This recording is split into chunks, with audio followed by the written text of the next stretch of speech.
నారాయణ సమారంభాం శంకరాచార్య మధ్యమాం అస్మదాచార్య పర్యంతం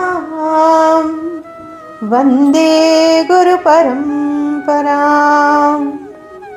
పిల్లలు, మీరు కూడా గురు బ్రహ్మ గురు విష్ణు గురుదేవో మహేశ్వర గురు సాక్షాత్ పరబ్రహ్మ తస్మై శ్రీ గురవే నమః అలా మీరు కూడా చక్కగా మీ గురువుకి దండం పెట్టుకోండి.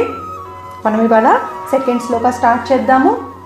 శ్రీమద్ భగవద్గీత తృతీయోధ్యాయః కర్మయోగః.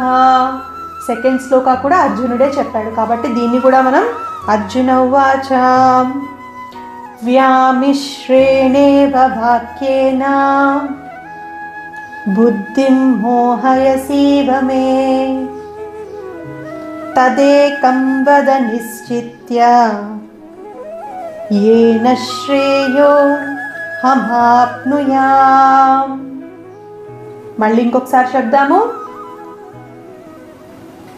వ్యామిశ్రేణేవ వాక్యేన బుద్ధిం మోహయసీవ మే తదేకం వద నిశ్చిత్య येन శ్రేయో హమాప్నుయాం. ఇప్పుడు మొత్తం కలిపి ఒకసారి చదువుతాను.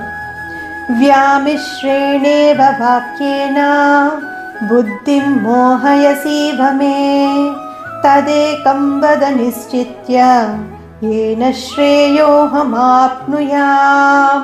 సో పిల్లలు, దీన్ని ఒక 5 to 6 times ఇవాళ ప్రాక్టీస్ చేయండి. రేపటికల్లా ఈ శ్లోకం వచ్చేయాలి.